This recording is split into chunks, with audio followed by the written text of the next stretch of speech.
Hello viewers, want to install Google Search AI mode on your desktop? In this quick tutorial, I will show you exactly how to install and use Google Search AI mode on your PC.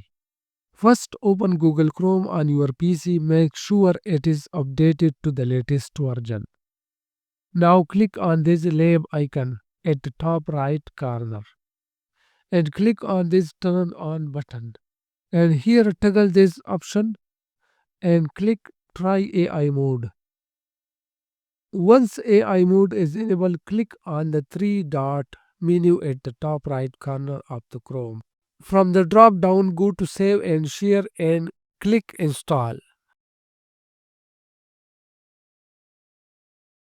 A pop-up will appear. Click Install to add Google AI Search as a desktop.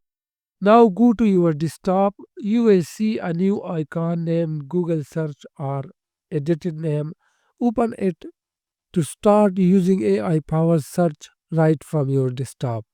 And that is it, you have successfully installed Google Search AI mode on your PC. Like and subscribe for more AI and tech tutorial. Thanks for watching.